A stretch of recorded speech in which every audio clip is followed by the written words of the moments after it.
66 ലക്ഷം രൂപ ജീവനക്കാരികൾ അടിച്ചുമാറ്റി എന്നുള്ളതാണ് ഇതിൽ പറയുന്ന ഏറ്റവും പ്രധാനപ്പെട്ട കാര്യം. കോടതിയിൽ അന്വേഷണ സംഘം കുറ്റപത്രം സമർപ്പിച്ചിരിക്കുന്നു. അങ്ങയുടെയും കുടുംബത്തിൻ്റെയും ഭാഗത്ത് യാതൊരു തെറ്റുമില്ല എന്നുള്ള കാര്യം പ്രാഥമികമായി തെളിഞ്ഞിരിക്കുന്നു. എന്താണ് പറയാനുള്ളത്?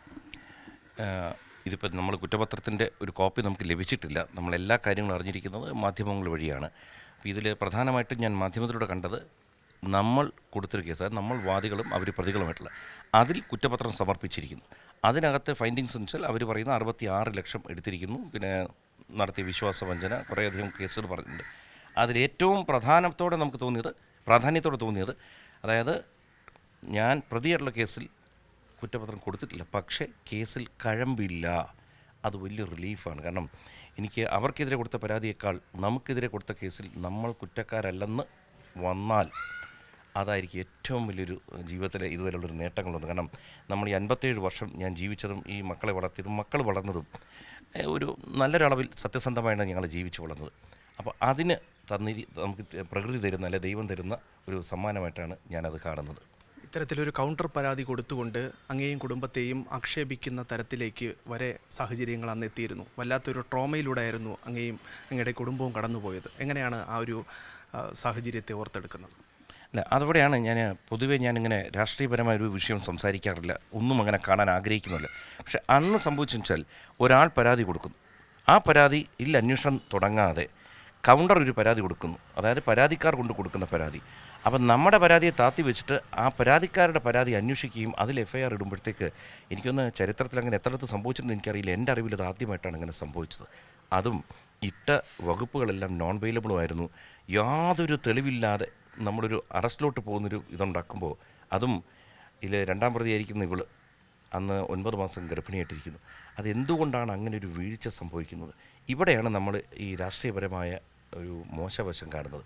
കാരണം വെച്ച് കഴിഞ്ഞാൽ ആരുടെ ഭാഗത്ത് എന്തോ ആയിക്കോട്ടെ, ഇപ്പം തന്നെ ഈ വിഷയം നടന്നപ്പോഴൊക്കെ കേരള സമൂഹത്തിൻ്റെ ഒരു പ്രതികരണവും അന്ന് മീഡിയ സഹായിച്ചതൊക്കെ ഒരു വളരെയധികം സന്തോഷം, അത്ഭുതം വരെ ഉളവാക്കി. കാരണം വെച്ച് കഴിഞ്ഞാൽ കേരളത്തിലെ പൊതുസമൂഹത്തിൻ്റെ പക്വതയുടെ ആ ഉയർച്ചയാണ് കാണിച്ചത്. എന്തുമാത്രം പക്വത വന്നുകൊണ്ടാണ് അവിടെ മതം, രാഷ്ട്രീയം, ജാതി ഒന്നും നമ്മുടെ ശത്രുക്കൾ പോലും ഒരളവ് വരെ നമ്മളെ പിന്തുണച്ചതായിട്ട് കണ്ടു. അതുകൊണ്ട് ഇതെല്ലാം നോക്കുന്ന വെച്ചാൽ നല്ലൊരു കാര്യം, പൊതുസമൂഹത്തിൻ്റെ നല്ലൊരു വളർച്ച സംഭവിച്ചിട്ടുണ്ട്. പൊതുജനം നല്ല രീതിയിൽ പ്രവർത്തിക്കാൻ ശ്രമിക്കുന്നുണ്ട്. അതോടൊപ്പം തന്നെ ഈ പോലീസ് ഫോഴ്സ് എന്ന് പറയുമ്പോൾ നമ്മൾ ആശ്രയം തേടിപ്പോകുന്ന സ്ഥലമാണ്. സാധാരണ ജനം തൊട്ട് ഏറ്റവും ഉയർന്നവർ വരെ. അപ്പോൾ സാധാരണ ജനങ്ങൾക്ക് ആശ്രയം കൊടുക്കേണ്ടവർ, അവർക്ക് ആശ്വാസം കൊടുക്കേണ്ടവർ ആ രീതിയിൽ പ്രവർത്തിച്ചാൽ കുറച്ചുകൂടി നല്ലതായിരിക്കും. അന്ന് ഈ കേസിൽ പ്രവർത്തിച്ചത് ആശ്വാസത്തിന് പകരം നമുക്കൊരു വലിയൊരു ശിക്ഷ തരുന്ന രീതിയിലായിരുന്നു അവർ പ്രവർത്തിച്ചത്. അത്തരം പ്രവർത്തനം അത് ഒന്നടങ്കം പോലീസ് സേനയുടെ തകരാറല്ല. പോലീസ് സേന നല്ലത്, അതിനകത്ത് കുറച്ച് മോശം ഉദ്യോഗസ്ഥർ അല്ലെങ്കിൽ രാഷ്ട്രീയ ഇതിനിടപെടലിന് വഴങ്ങുന്ന ഉദ്യോഗസ്ഥരുണ്ട്. അത്തരം പ്രവർത്തികൾ പോലീസ് സേനയ്ക്ക് തന്നെ വലിയ ദോഷം ചെയ്യും. പോലീസ് സേന ശക്തമായിരിക്കേണ്ടത് ഒരു സംസ്ഥാനത്തിൻ്റെ ആവശ്യമാണ്. കാരണം ഈ ലോ ആൻഡ് ഓർഡർ എന്ന് പറഞ്ഞ സാധനം പോയി കഴിഞ്ഞാൽ, ജനങ്ങൾക്ക് സമാധാനം നഷ്ടപ്പെട്ട് കഴിഞ്ഞാൽ പിന്നത് പോകുന്നത് അരാജകത്വത്തോട്ടാവും. അത് വരാൻ പാടില്ല. അതുകൊണ്ട് അങ്ങനെ ഏതെങ്കിലും ഉദ്യോഗസ്ഥർ പെരുമാറുന്നുണ്ടെങ്കിൽ ദയവ് ഇത് ഇപ്പോൾ ഈ കുറ്റപത്രം തന്നെ വരുന്ന കണ്ടോ, തെളിഞ്ഞു വരുന്ന കണ്ടോ, ഇതിൻ്റെ ഇട കൊടുക്കരുത്. അന്ന് കുഞ്ഞിന് വേണ്ടിയിട്ടുള്ള കാത്തിരിപ്പായിരുന്നു. ഇന്നിപ്പോൾ കുഞ്ഞൊപ്പമുണ്ട്.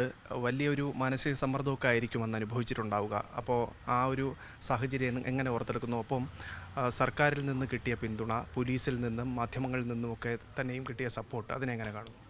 എല്ലാവരുടെയും കിട്ടിയ പിന്തുണയും പ്ലസ് ഏറ്റവും ഇമ്പോർട്ടൻ്റ് ആയിട്ട് പറയുന്നത് എൻ്റെ ഫാമിലി ഇപ്പോൾ അന്നിപ്പോൾ ഇങ്ങനെ ഒരു ഇഷ്യൂ വന്നിട്ട് എല്ലാം നിൻ്റെ തെറ്റായിരുന്നു, അതുകൊണ്ടാണ് ഇങ്ങനെ സംഭവിച്ചത് എന്ന് പറയുന്നതിന് പകരം മനുഷ്യരാണ്, തെറ്റ് സംഭവിക്കും എന്നുള്ള രീതിയിലായിരുന്നു എൻ്റെ ഒപ്പം നിന്നത്. എൻ്റെ ഫാമിലി, പാർട്ട്ണറിൻ്റെ ഫാമിലി എല്ലാവരും എൻ്റെ ഒപ്പം നിന്നത്. ഇപ്പോൾ എൻ്റെ ഇൻസ്റ്റഗ്രാമിലുള്ളവരായാലും യൂട്യൂബിലുള്ളവരും മാധ്യമങ്ങളായാലും എല്ലാവരും അന്ന് നമ്മളെ സപ്പോർട്ട് ചെയ്ത് നിന്നിട്ടുണ്ടായിരുന്നു. അതുകൊണ്ട് തന്നെയായിരുന്നു എനിക്ക് വളരെ എന്താ പറയുക, എൻ്റെ ഒരു ഹെൽത്ത് അന്ന് ഓക്കെ ആയിട്ടിരുന്നതും എനിക്ക് സമാധാനമായി ഡെലിവറി ചെയ്യാൻ പറ്റിയതും എല്ലാം. കാരണം കറക്റ്റ് ഡെലിവറിയുടെ ഒരാഴ്ച മുന്നേ എന്തോ ആയിരുന്നു സംഭവിച്ചിരുന്നത്. അപ്പോൾ അന്ന് നിങ്ങളെല്ലാവരും എൻ്റെ ഒപ്പം ഉണ്ടായിരുന്നത് കൊണ്ട് തന്നെ ഞാൻ ഒരിക്കലും നന്ദി പറഞ്ഞ സത്യം പറഞ്ഞാൽ അത് ശരിയാവത്തില്ല. ലൈഫ് ലോങ് നന്ദി പറഞ്ഞുകൊണ്ട് തന്നെ ഇരിക്കണം. കാരണം എൻ്റെ ലൈഫിലെ ഏറ്റവും വലിയ ഒരു ക്രിട്ടിക്കലായിട്ടുള്ള സമയം തന്നെ വേണമെങ്കിൽ പറയാം. ഞാൻ നല്ല രീതിക്ക് ഡൗൺ ആയിട്ടുള്ളൊരു സമയം മുഴുവൻ കേരളത്തിലുള്ളവർ തന്നെ നമ്മുടെ ഒപ്പം നിന്ന ഒരു ഫീലിംഗ് ആയിരുന്നു. എല്ലാവരും ഉണ്ടെന്നല്ല ഞാൻ പറയുന്നത്, പക്ഷേ എന്നാലും എൻ്റെ ഒരു അറിവിൽ നമുക്ക് സോഷ്യൽ മീഡിയയിൽ കയറി നോക്കുമ്പോഴും ന്യൂസിൽ പത്രം വായിക്കുമ്പോഴും ഇപ്പോൾ നമുക്ക് ന്യൂസ് കാണുമ്പോഴും എവിടെ നോക്കിയാലും നമ്മുടെ ഒപ്പം ജനങ്ങൾ നിൽക്കുന്ന പോലത്തെ ഒരു ഫീലിംഗ് ആയിരുന്നു. അത് തന്നെയാണ് ഇന്ന് എൻ്റെ ഈ പുതിയൊരു ഷോപ്പ് തുടങ്ങാനും നമ്മൾ ഇപ്പോൾ സത്യം പറഞ്ഞാൽ 2 കാലിൽ ഇങ്ങനെ ഇവിടെ ചിരിച്ച് നിൽക്കുന്നതിൻ്റെ ഒരു അർത്ഥം തന്നെ മൊത്തം പൊതുസമൂഹവും മീഡിയയുടെയും ഫാമിലിയുടെയും ഒക്കെ സപ്പോർട്ട് തന്നെയാണ്. അന്ന് ഈ OBOCയിലെ ജീവനക്കാരികളെ സ്വന്തം സഹോദരിമാരെ പോലെയാണ് കണ്ടിരുന്നത് എന്നുള്ള കാര്യം പലതവണ നമ്മുടെ ബൈറ്റിലടക്കം പറഞ്ഞതാണ്. ഇത്തരത്തിൽ സഹോദരിമാർ ഇങ്ങനെ ഒരു കാര്യം ചെയ്യുമെന്ന് വിശ്വസിച്ചിരുന്നില്ല എന്നും പറഞ്ഞിരുന്നു. ഇപ്പോൾ അവരോട് എന്താണ് പറയാനുള്ളത്? അവരെവിടെ ഇരുന്നാലും സന്തോഷമായിട്ടിരിക്കട്ടെ എന്ന് പണ്ട് മുതലേ വിശ്വസിച്ചിരുന്ന ഒരാളാണ് ഞാൻ. എനിക്ക് ആ വിഷമത്തിൻ്റെ ഇടയിൽ എനിക്ക് അത് സത്യം പറഞ്ഞാൽ ചിന്തിക്കാൻ പറ്റുന്നില്ലായിരുന്നു. പക്ഷേ ഇപ്പോഴായാലും എനിക്ക് അവരോട് അവരെവിടെയാണ് അവരത് കാണുന്നുണ്ടോയെന്ന് പോലും എനിക്കറിയത്തില്ല. ഇൻ കേസ് അവർ കാണുന്നുണ്ടെങ്കിൽ ഇനി നിങ്ങളുടെ ഫ്യൂച്ചറിൽ നിങ്ങൾ എവിടെയെങ്കിലും നിങ്ങൾക്ക് ജോലി കിട്ടി നിങ്ങൾ ജോലിക്ക് പോകുന്നെങ്കിൽ തന്നെ അവിടെ ആരെയും ഇതുപോലെ പറ്റിക്കാതിരിക്കുക എന്നെനിക്ക് നിങ്ങളോട് പറയാനുള്ളൂ. ഇത് കണ്ടുകൊണ്ടിരിക്കുന്ന ഏതൊരു സ്റ്റാഫിനോടായാലും നിങ്ങൾക്ക് ഒരാളൊരു ജോലി തരുന്നത് നിങ്ങളെ വിശ്വസിച്ച് നിങ്ങൾക്ക് ശമ്പളം തരുന്നത് നിങ്ങളൊരു സ്ഥലത്ത് നിർത്തുന്നതാണ്. അപ്പോൾ ആ ഒരു വിശ്വാസം നിങ്ങൾ അവരെ വിശ്വാസവഞ്ചനയിലോട്ട് എത്തിക്കാതിരിക്കുക.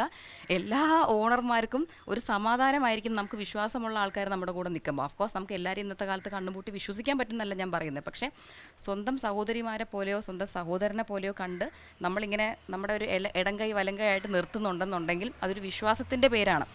അത് നിങ്ങൾ ഡിസ്ട്രോയ് ചെയ്യാതിരിക്കുക. ഏറ്റവും പുതിയ വാർത്തകളും വിശേഷങ്ങളും വിരൽ തുമ്പിലറിയാൻ സീ മലയാളം ന്യൂസ് എല്ലാ ഡിജിറ്റൽ പ്ലാറ്റ്ഫോമുകളിലും ലഭ്യം.